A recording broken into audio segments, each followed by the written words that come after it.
A graça e a paz do Senhor Jesus. É um motivo de muita alegria do meu coração estar com os irmãos nessa noite. Já ouvi alguns amados, Mateus, sua esposa, Roberta, Fabrícia. Que Deus possa abençoar suas ovelhas maravilhosas. Tivemos a oportunidade, o privilégio de caminhar com essas vidas, e eu creio que eles estão muito bem cuidados nesse lugar. Eu quero compartilhar um texto com os irmãos. Livro de Êxodo. Aleluia. Livro de Êxodo, capítulo de número 15. Aleluia. Êxodo capítulo 15, versículo de número 23. Engrandecido seja o nome do Senhor. Êxodo capítulo de número 15, verso de número 23.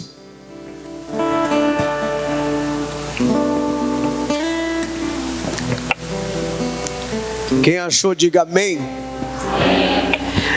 Então chegaram a Mara, mas não puderam beber as águas de Mara, porque eram amargas. Por isso chamou seu nome Mara. E o povo murmurou contra Moisés, dizendo: que havemos de beber? E ele chamou ao Senhor, clamou ao Senhor, e o Senhor mostrou-lhe um lenho e lançou nas águas, e as águas se tornaram doces. Ali lhes deu um estatuto e uma ordenação, e ali os provou. Verso de número 27. Então vieram a Elim, e havia 12 fontes de águas doces, e 70 palmeiras junto das águas. Eu vou repetir esse texto para você guardar. Então vieram a Elim, e havia ali 12 fontes de águas e 70 palmeiras junto às águas. Pai, essa é a tua palavra, e digna é ela de toda a aceitação. Não permita, Senhor, eu empobrecê-la, nem tocar na tua glória, mas que em tudo o teu nome seja glorificado para todo sempre. Amém. Tome seu assento.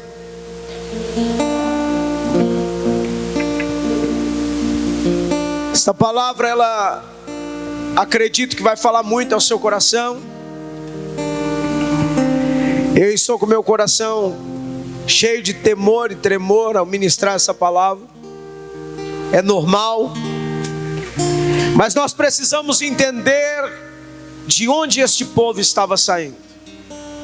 É interessante que quando nós pegamos o capítulo 14 de Êxodo, a Bíblia nos diz que o Senhor disse a Moisés para que o povo acampasse em um lugar chamado Piairote. E Piairote no seu original significa beco sem saída. É o que nós estamos vivendo. Deus nos colocou em um Piairote. Quando nós pegamos esse texto, à esquerda estava Migdol, à direita estava Baal-Zefon, atrás do povo os cavaleiros de Faraó, e à frente o mar. Deus os pôs ali. Deus permitiu Piairote na vida do seu povo, porque Piairote é um lugar que nós não temos saída. Piairote é um lugar que nós olhamos para a esquerda, nós não vemos solução. Piairote é um lugar que nós olhamos para a direita e nós não vemos solução. Piairote é um lugar que nós olhamos para trás e não tem como voltar, porque vem um povo feroz atrás de nós, e à frente há um lugar que nós não podemos passar. Então por que a permissão de Piairote? O porquê a ordenança de Deus a Moisés de Piairote? É porque o povo está olhando demais para as coisas dessa terra.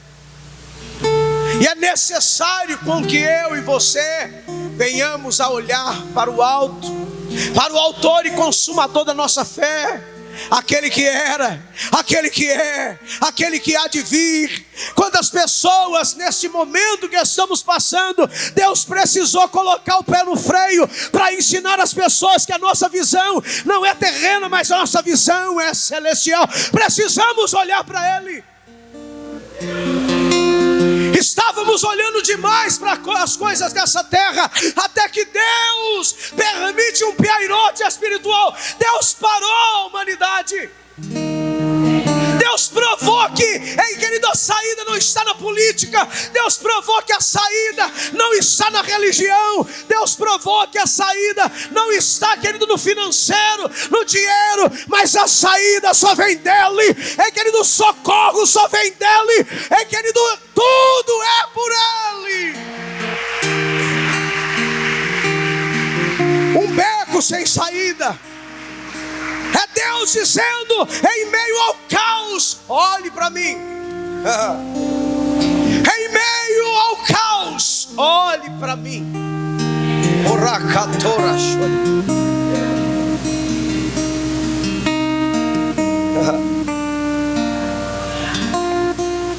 É somente olhando para Deus que nós obteremos respostas. Os rumores não são respostas para nós.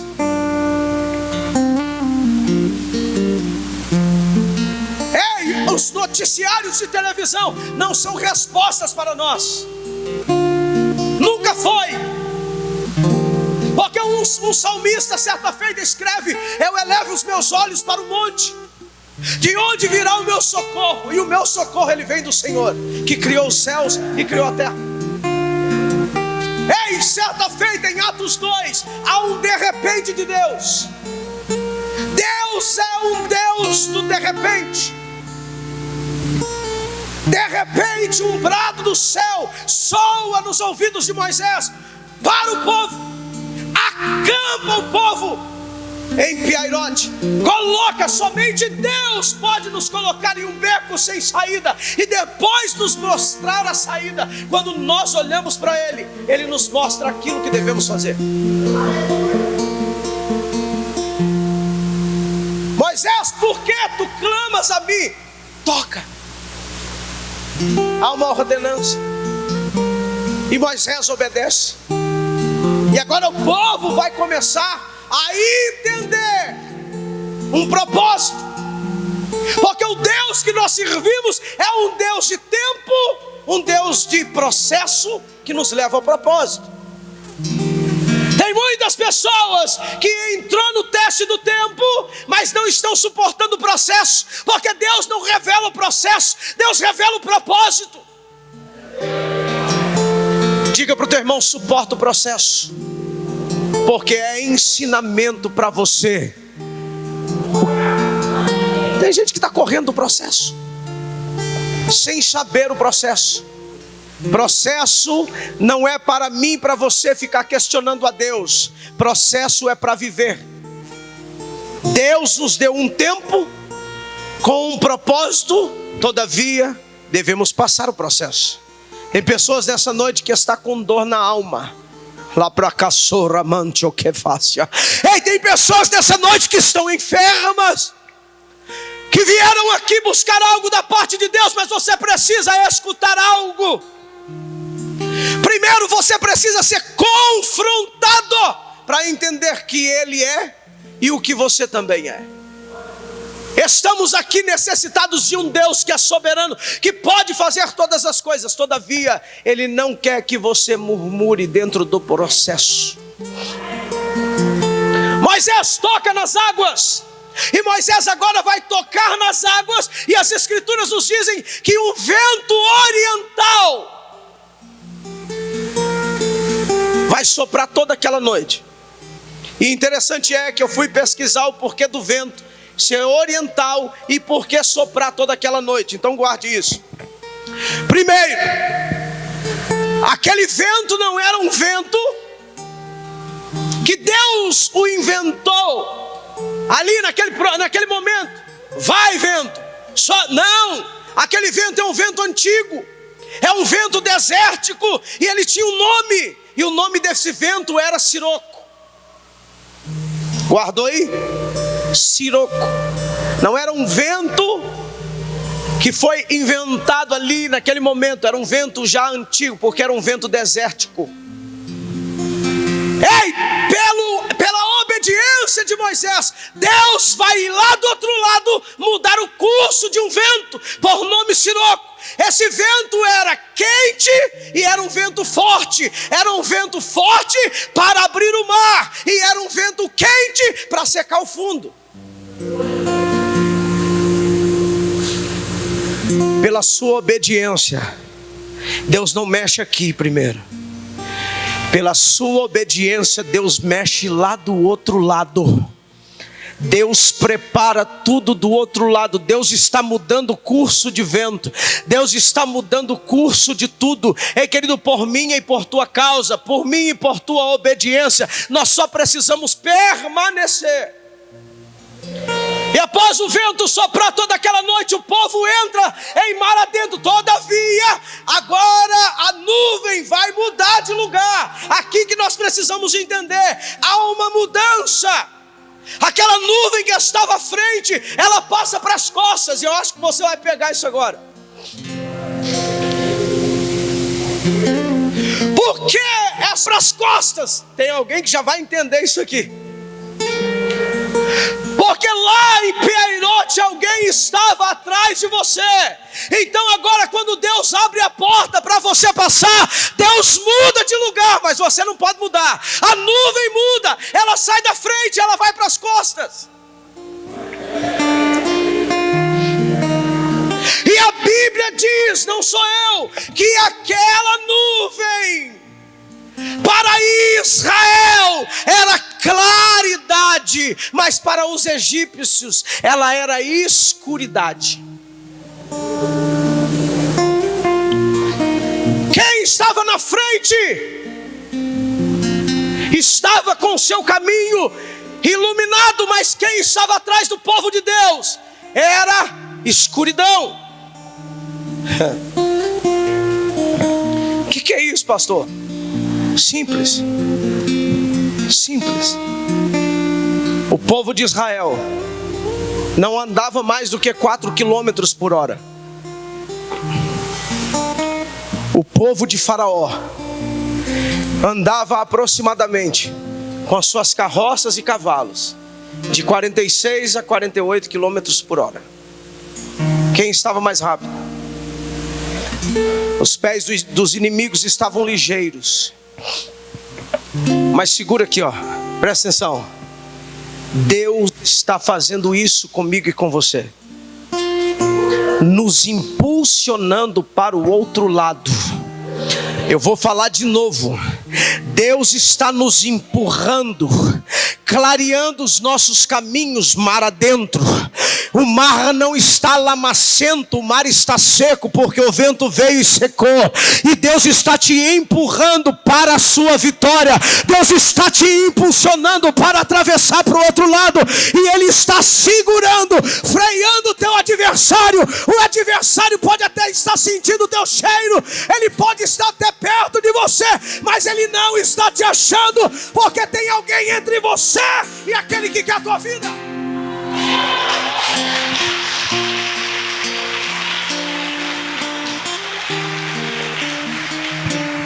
Tem alguém babando para pegar a tua família, mas tem um Deus soberano te impulsionando e dizendo: vai, passa, porque tu vai chegar. Quem abriu a porta foi eu.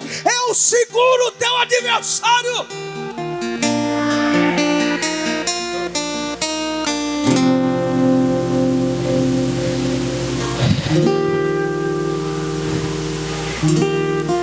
Preste atenção.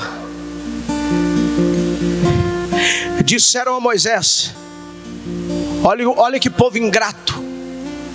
Não havia sepulcro no Egito, e nós iremos morrer aqui.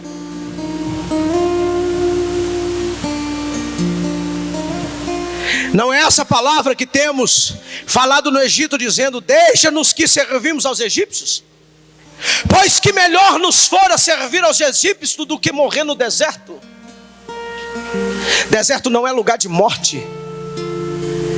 Deserto é a escola de Deus. Deserto não é lugar de morte. Deserto é lugar de festa. Pastor, que doideira é essa? É muita loucura. E o próprio Deus disse: Moisés, vai até Faraó e manda libertar meu povo, porque hoje eu vou promover festa no deserto. Escute uma coisa, meu irmão: se você está no deserto, é lugar de Deus falar. Se você está no deserto, é lugar de Deus te ensinar. Se você está no deserto, é lugar de você cantar, porque é lugar de festa. Quem preparou o ambiente para você e para mim foi Deus. Deus não saiu do deserto.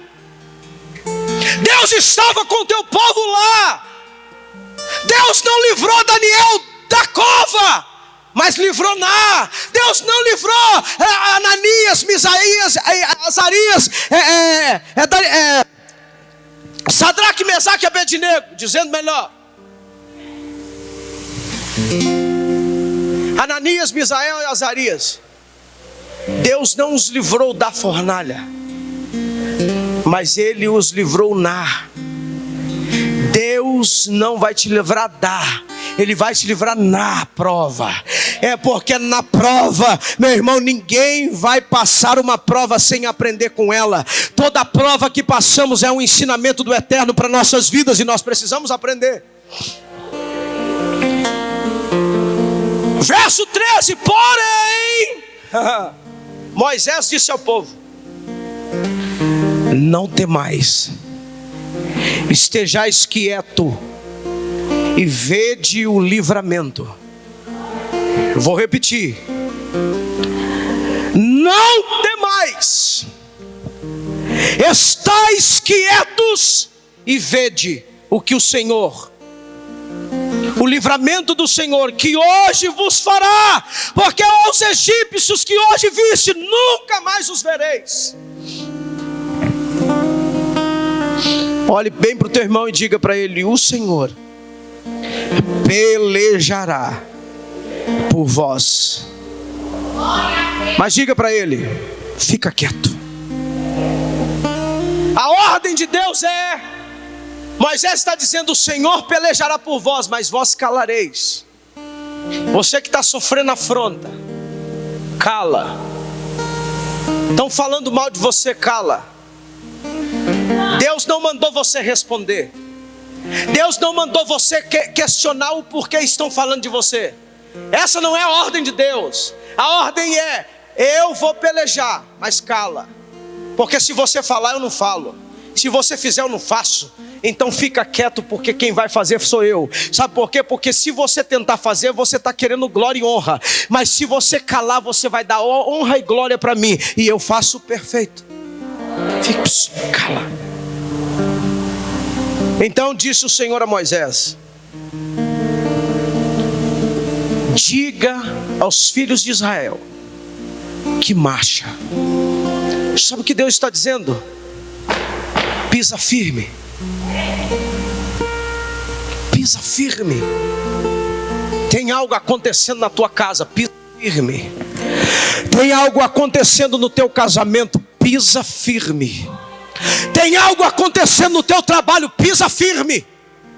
Deus está dizendo cala, mas Ele não está dizendo para.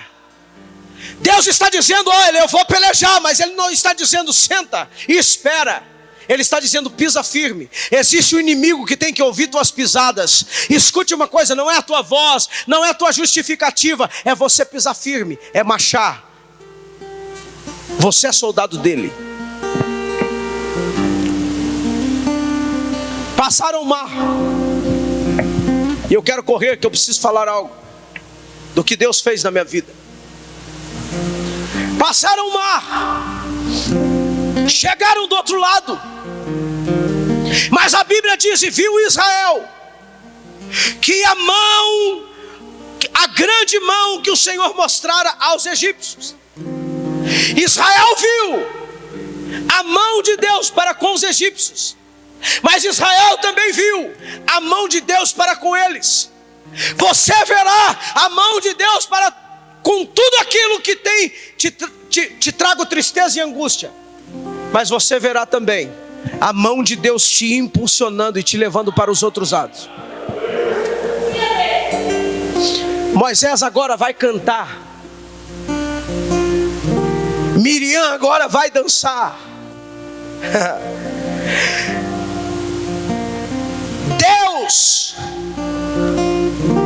Ele faz algo sobrenatural. E você precisa entender que Ele chega em um lugar que as águas eram amargas, mas eram águas que foram preparadas por Deus. Mas por que o povo não podia beber? E quem contou para eles que a água era amarga? Quem contou para eles que a água era amarga? Será que alguém foi primeiro e provou? Tem alguém que não entende o que é amargo na vida. E ao invés de entender o que é viver o amargo, vai falar para todo mundo: não bebe ali, porque amargosa é aquela água. Só que Mara existia 2 minerais naquela água. O primeiro, o sedilianite, que vem do sedilianino, que serve para a cura da arritmia cardíaca.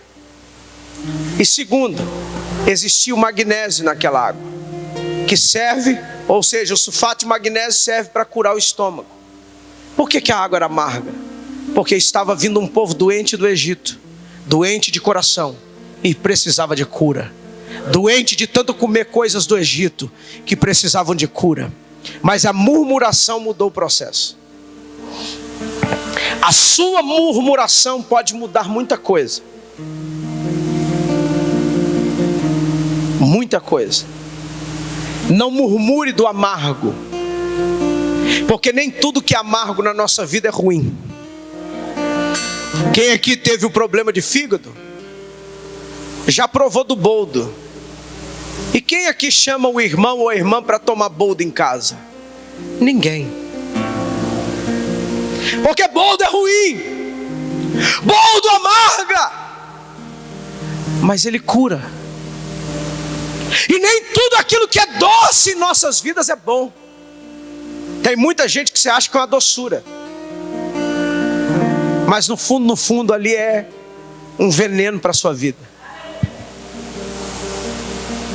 Eu vou repetir isso aqui para você guardar. Tem pessoas que você acha que é uma doçura para você, mas ali é um veneno. É melhor aquela pessoa mais amarga, que te confronta e te fala do seu erro e te mostra o teu pecado, que não comuna com aquilo de errado que você faz. É melhor aquela pessoa mais amarga que te chama, que te coloca um freio e fala assim: você não vai, está errado, não pode, isso é pecado, do que alguém que bate nas suas costas, te vê no erro e diz: continua. Você sabe o que é o mundo? Há vidas aqui nessa noite que precisam de uma reconciliação com Jesus. Há vidas aqui nessa noite que precisam de cura no corpo, porque a alma foi ferida primeiro. É uma noite de cura, é uma noite de milagre, mas é uma noite de confronto. Porque nem toda doença, ou a maioria das doenças, ela tem uma origem, e não é Deus. Alguns por ódio, outros por rancor, alguns por ressentimento. Alguns estão doentes porque não sabem perdoar. Alguns estão doentes porque estão flertando com o pecado.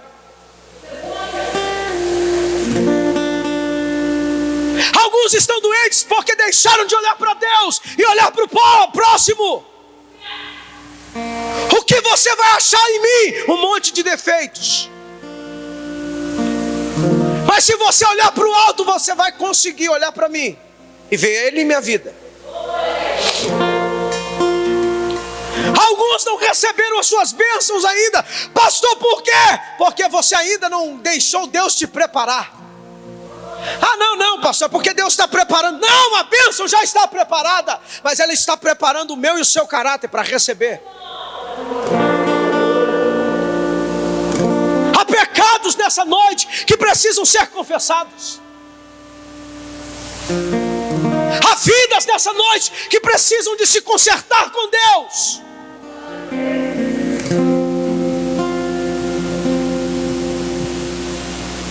O que os olhos não vê, o Espírito de Deus mostra. Lucas 12:2, não há nada encoberto que não há de ser descoberto. Tem alguém nessa noite que o Espírito de Deus me diz que a sua alma está gritando por causa dessa palavra, porque há tanto tempo você queria falar e você não pôde. Mas eu vim aqui nessa noite para dizer: há um tempo de você não olhar mais para trás. Não é tempo de desejar o Egito, os pepinos, as cebolas, as coisas do mundo. É tempo de você olhar para cima e desejar aquilo que Deus... Mas pastor, é amargo. Toma. Pastor, mas vai doer. Toma. Quem está dando? Deus. Então Deus sabe de todas as coisas, o porquê da dor, o porquê do amargo. É porque Ele está te preparando para um lugar chamado Elim. Se você não beber da água amarga, como você vai se deliciar com as 12 fontes de água doce e com as 70 palmeiras que Deus já havia preparado para você deliciar? Mas como vai se deliciar se ainda não curou o coração, ainda não curou o estômago? Vai sair de Elim continuando murmurando e desejando as coisas que ficaram lá atrás. O Egito não me pertence. Eu saí de lá. Eu nasci em um centro de macumba. Eu cresci lá dentro. Eu aprendi a me dobrar diante de demônios. Eu tocava para eles. Depois eu servia a eles. Depois eu fui ser cavalo deles. Ou você acha que lá atrás eu vivi num mar de rosa? Eu fui abusado sexualmente.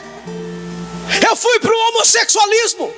Eu enfiei a cara nas drogas. Até que eu fui acometido de um câncer.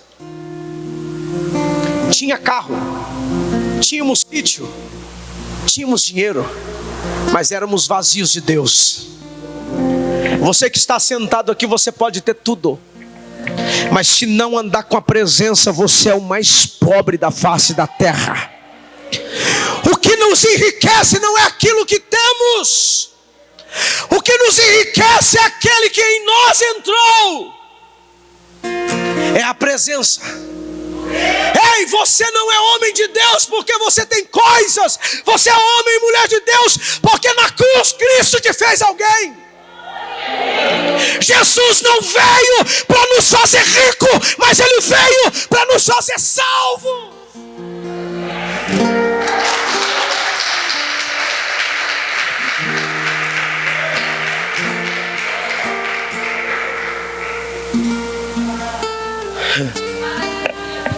Descobri o primeiro câncer, testículo esquerdo.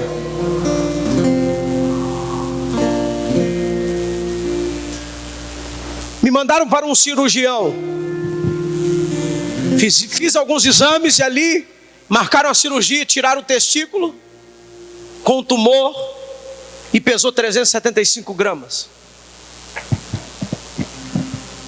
Após isso, esse câncer atrofiou. O que eu fiz? Bebida, drogas, e entrei para um tratamento de quimioterapia. Caiu o cabelo, Caiu os cílios, caiu a sobrancelha, fiquei amarelo, pálido, e estava perdendo a vida. Porque as Escrituras nos dizem que o salário do pecado é a morte.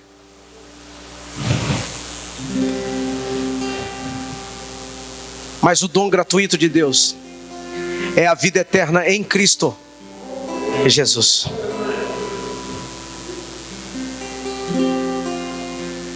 Eu já cheirava mal, exalava um mau cheiro, porque eu estava apodrecendo com câncer, perdido, alma dolorida, tantas feridas na alma, tantas coisas que eu ouvi na minha infância, tantas coisas eu ouvi na minha adolescência, quantas coisas eu passei. Mas quantas pessoas eu feri por professar a fé em Jesus Cristo.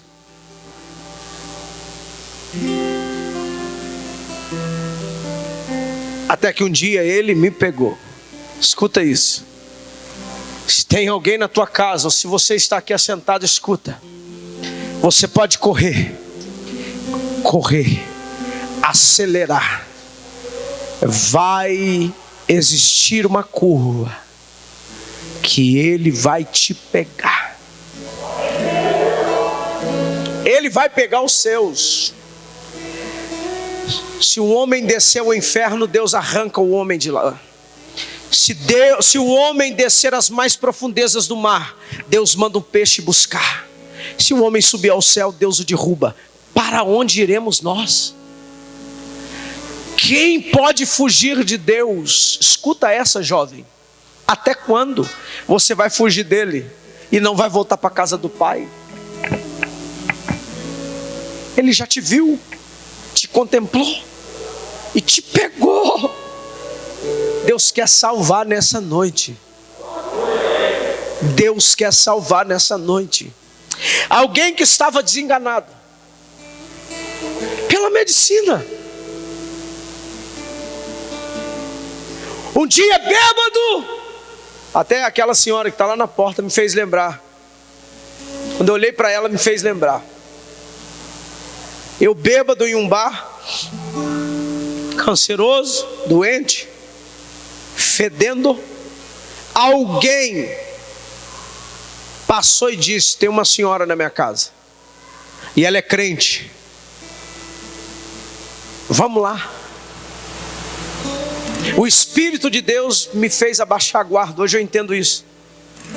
E quando eu cheguei nessa casa, eu passei o primeiro portão, e quando eu cheguei no segundo, uma senhora, como aquela senhora que está lá na porta, veio ao meu encontro com o dedo apontado e disse: você não vai morrer de câncer, porque Deus tem planos e propósitos para se cumprir na tua vida.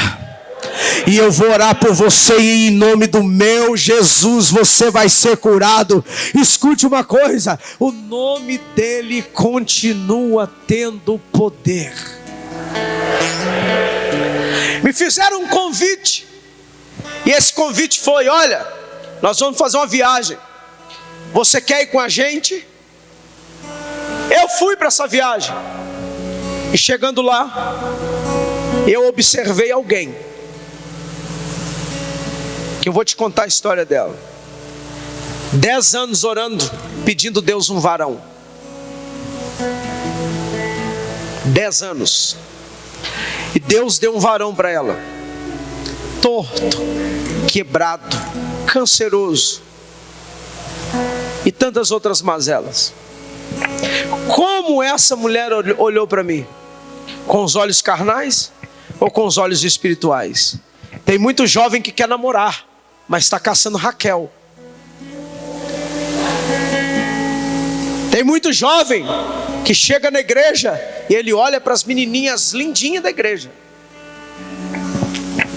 Escute uma coisa: tem muito jovem que sai pelas ruas procurando o que é mais belo. Mas escute uma coisa: Raquel era muito bonita, mas não era a Raquel que Deus tinha para Jacó. Raquel é o que você quer, mas Leia é o que você precisa. Deus quer te dar Leia e você está querendo Raquel. Só que Raquel te deixa no meio do caminho e Leia vai com você até o fim. O que eu quero vai me deixar na mão, mas o que eu preciso e vem dele vai comigo até o fim da vida. Voltamos dessa viagem e ela me apresentou o amigo dela. Qual era o amigo dela? Jesus. Quem você tem apresentado para alguém que você conhece que está no sofrimento? Me apresentou Jesus, me levou para a igreja, e o primeiro apelo eu levantei as minhas mãos, porque eu queria esse Jesus que mudava a vida das pessoas. Não é essa mudança da pobreza para a riqueza, mas é a mudança das trevas para a maravilhosa luz.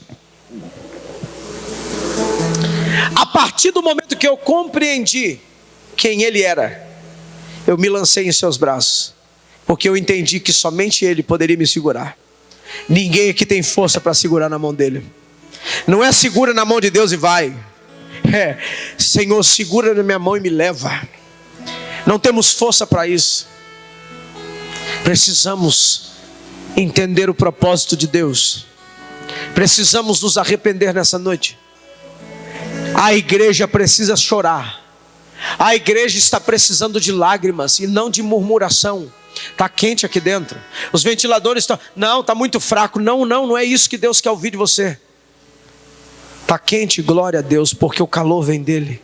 Está frio, glória a Deus, porque o calor vem dele. Está chovendo, glória a Deus, porque a chuva vem dele. Secou, é porque foi a vontade dele. Meu irmão, precisamos glorificar a Deus por tudo.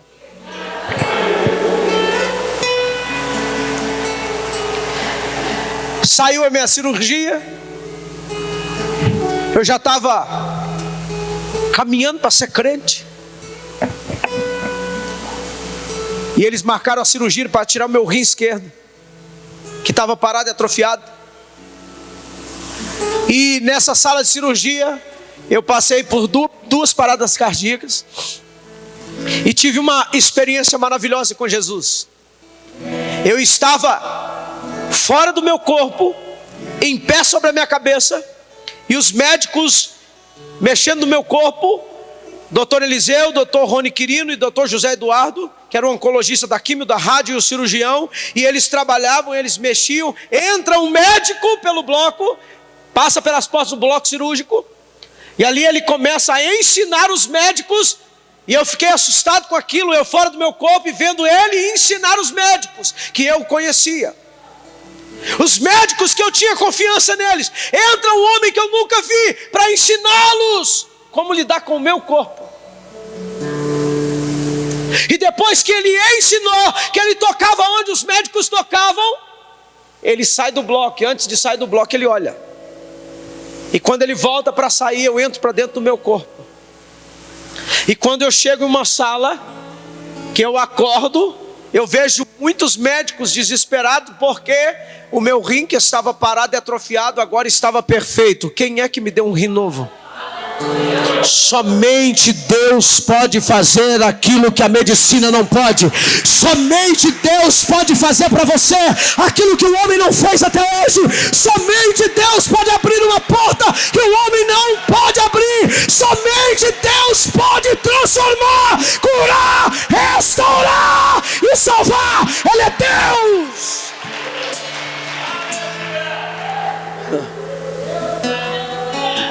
Aí descobrimos que eu não poderia ter filho. Eu estava estéril. Entrou o sofrimento da minha esposa. Aqui a Fabrícia, as meninas já têm costume de eu chamar de bicicletona. É um apelido carinhoso que eu tenho com ela. Alguns da família perguntaram para ela: vai casar com um homem que não pode te dar filho? Vai casar com um homem que não pode construir uma família? Você precisa ter resposta na ponta da língua. Pastor, qual? Eu sei em quem eu tenho crido. Essa foi a resposta dela. Essa foi a resposta dela. Eu sei em quem eu tenho crido. Caminhamos, fui com ela até o altar. Nos casamos e fomos para uma outra cidade. Mas lá nós descobrimos que a minha esposa não ovulava. Pastor, o que é isso? Mas eu descobri, antes de saber que era estéril, e antes de saber que a minha esposa não ovulava, eu descobri que os nossos joelhos nos levarão mais longe do que os nossos pés. Fomos para o joelho, vamos orar e esperamos em Deus sem murmurar. Dia 27 de dezembro de 2007, dia 24 de dezembro de 2007, eu fiz um pedido a Deus: Senhor, me capacita a ser um ganhador de alma. Segundo pedido: Senhor, não deixe passar o ano de 2007 sem o resultado de gravidez de minha esposa nas mãos. No dia 28 de dezembro de 2007, eu estava com o resultado de gravidez da minha esposa nas mãos. Por quê? Mas 4 dias de diferença não. Eu gerei no joelho. Nós geramos no joelho. E veio uma menina maravilhosa que vocês ouviram cantar e louvar a Deus aqui. Veio Ana Raquel. E após um tempo, Deus levantando profeta, dizendo: minha esposa, você vai ter mais um filho. E ela: não, eu não quero. Porque ela passou por algumas dores, que não foi muito legal. Mas Deus me levou a uma igreja para levantar uma mulher pastora de uma cadeira de roda, para essa pastora colocar o dedo na cara dela e falar assim: quem é você para impedir essa criança de ver o mundo? E eu quero pegar essa palavra e quero falar para você agora. Quem é você? Quem é você para impedir o agir de Deus na sua vida? O que Deus tem para fazer hoje, nós não iremos impedi-lo. O que Deus tem para fazer amanhã, nós não iremos impedi-lo, porque hoje nós vivemos como se não houvesse amanhã. Então eu preciso reter dele tudo aquilo que ele tem para hoje. Tem muitas pessoas que perderam o hoje dele, porque foram olhar, colocar os seus olhos em outras coisas. Nós precisamos fazer como o salmista do Salmo 101, ele diz assim: eu não colocarei diante dos meus olhos coisa impura. Eu quero vê-lo, eu quero contemplá-lo, eu quero adorá-lo, eu quero bendizê-lo, eu quero exaltá-lo nessa noite, porque eu não sei se o amanhã chegar. Você está aqui com planos para amanhã, e eu quero te dar uma palavra da parte de Deus: esquece destes planos para amanhã, viva o agora. Tem pessoas que precisam, Jesus, preciso falar, tem pessoas que hoje precisam perdoar. Está sentado aqui, já cantou para Deus até mentira. Eu preciso falar, porque a hora que o crente mais mente é a hora que ele canta. Ah, como eu quero ir para lá, mas não quer morrer. Recebi um novo coração do Pai. Que coração é esse que eu não perdoo? O princípio de uma vida com Deus é você liberar. Libera perdão, irmão. Eu estou batendo muito nessa tecla aqui nessa noite, porque tem corações que o Senhor está me mostrando que está duro, por causa de não perdoar, por causa de não liberar perdão. Essa é a noite que o Senhor está te dando uma oportunidade. Se você morrer com esse coração, você não vai chegar na eternidade do céu com Ele. Perdoa hoje, ame hoje, faça tudo para essa pessoa que você ama hoje. Pare de planejar aquilo que Deus já escreveu. O amanhã não pertence a nós, o amanhã pertence a Ele. E se Ele não quiser, nós não chegaremos no amanhã. Mas se Ele quiser, chegaremos.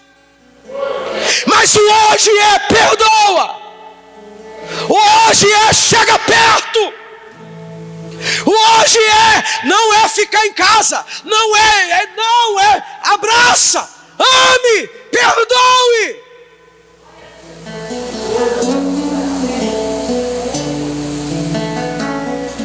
Eu preciso viver. Eu preciso viver. Tem gente sentado aqui sobrevivendo. Deus não quer que você sobreviva, Deus quer que você viva. Pastor, qual é a diferença? Sobreviver é você usar isso aqui, ó. Viver é você usar isso aqui. Porque sobreviver é você ir e lutar com as próprias mãos e achar que você vai conseguir. Isso é sobreviver e você vai cansar, meu irmão. Mas viver é quando você coloca tudo no joelho e você entende tudo que está aqui. Você entende que quem pode fazer é Deus. Pessoas que estão aqui, que Deus vai livrar do vício, que Deus vai livrar, Deus vai fazer. Mas você precisa entender que é no joelho que se vence.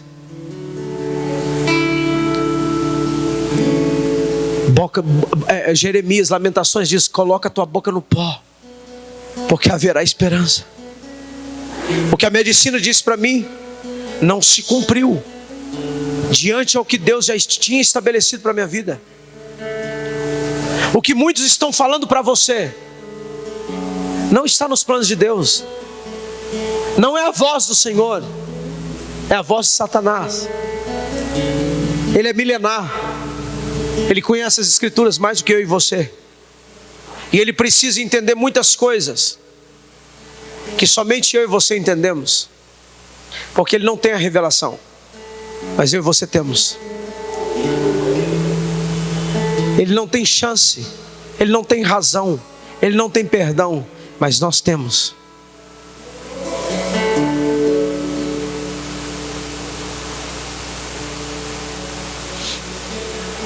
Hoje eu tenho uma vida saudável porque o Senhor me curou, me transformou, me libertou. Ele não colocou sobre mim um título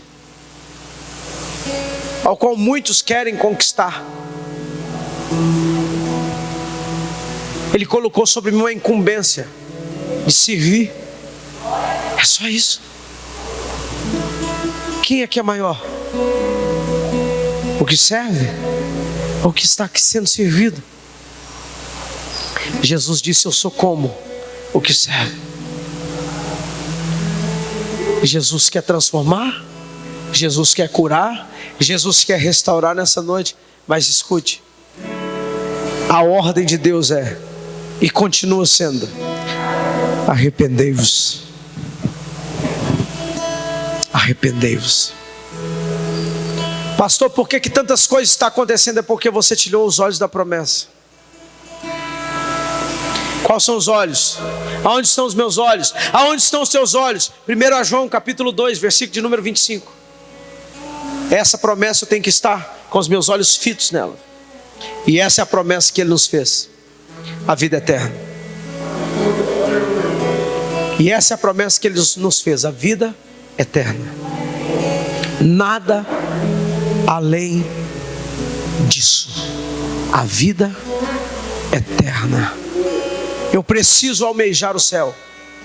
Eu preciso almejar as coisas celestiais. Lá não haverá pranto, nem choro, nem dor. Estamos atravessando um deserto para chegar lá. Estamos voltando para casa, de onde saímos. O céu não é o nosso destino, é a nossa origem.